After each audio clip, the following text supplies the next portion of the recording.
You're still watching Joy News Prime. My name is Sandra Esinamapane. Let's do more business news. The Ghana Revenue Authority, the GRA, has revealed plans to authorize banks to accept the payment of taxes. The initiative is meant to bring convenience into tax payments, as taxpayers will not have to physically go to the offices of the GRA. Acting Commissioner General of the GRA, Reverend Amishadai Owusu-Amoah, revealed this at the opening ceremony of the 2020 Management Retreat in Kumasi. Board and management of GRA are meeting with industry players and other stakeholders at the retreat. Under the theme Roadmap to Excellence, deliberations will focus on strategies for achieving revenue targets for the year. Acting Commissioner General Reverend Owusu-Amoah says paying tax through the banks will bring convenience to the taxpayer. GRA will also allow banks to be the collecting points for us, and we will work out to make sure that a taxpayer can walk into any bank and pay his tax. So you don't need to queue in GRA. We want to give you a first-class experience. GRA also hints of improvement in the informant reward scheme, under which people are compensated for providing information leading to recovery of taxes. Reverend Owusu-Amoah says the authority targets to increase the debt collection ratio from 12% to 25%. We intend as an authority that we continue to undertake strong digitalization. This is a very important drive to transform the authority.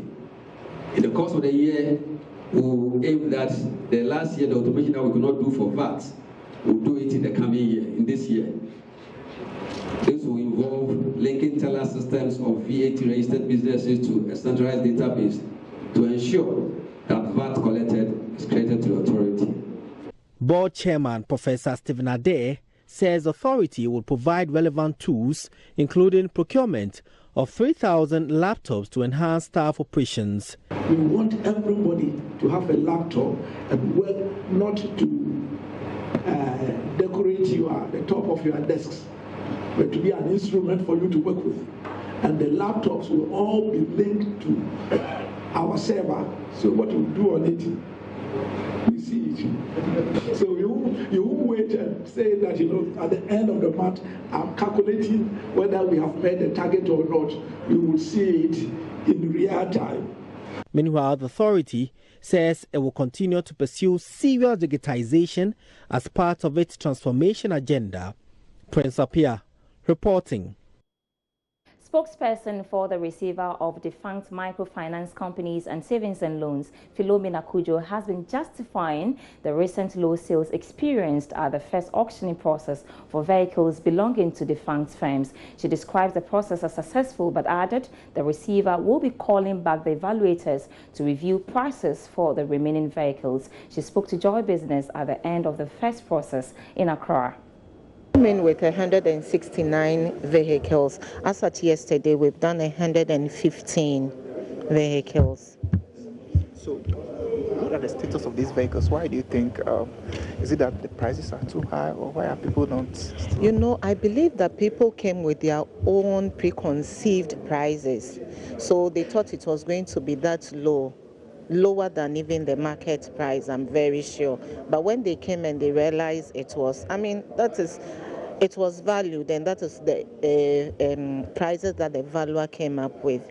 And some of them were a bit disappointed. I could hear people saying that when we started initially and they said give an offer, somebody mentioned as low as 1,000 Ghana for a Toyota car, which is, not to, if that was the expectation, then that was bad. Then it was really dash, because there was no way we could sell a vehicle for 1,000 cedis.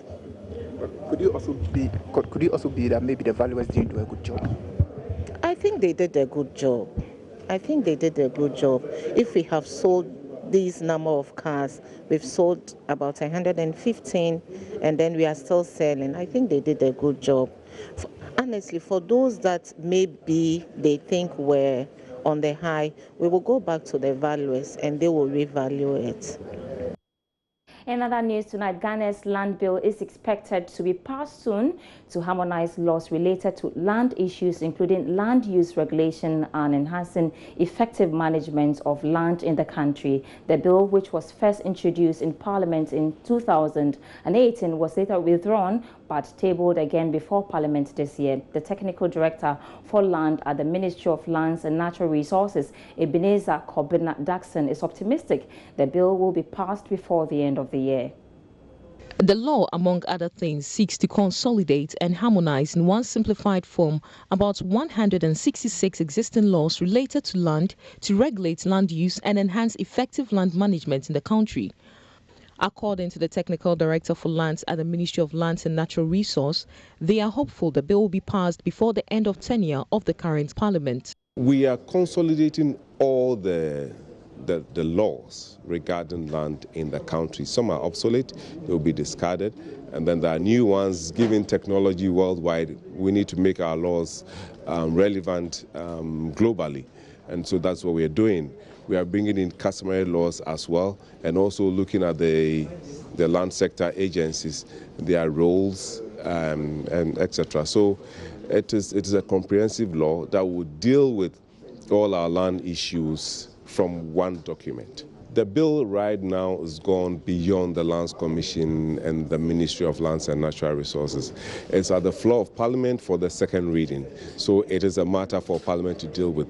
We are very optimistic that by the end of the tenure of this Parliament, we should have a Land Act in place. He also adds other bills such as the Real Estate Bill, as well as the Survey and Council Bill, are also before Parliament. There's actually also the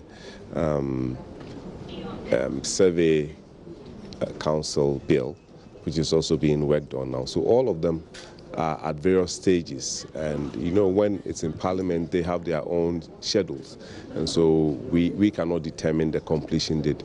But what we're doing is that we're doing all that needs to be done so that these things will see the light of day to serve the people of Ghana.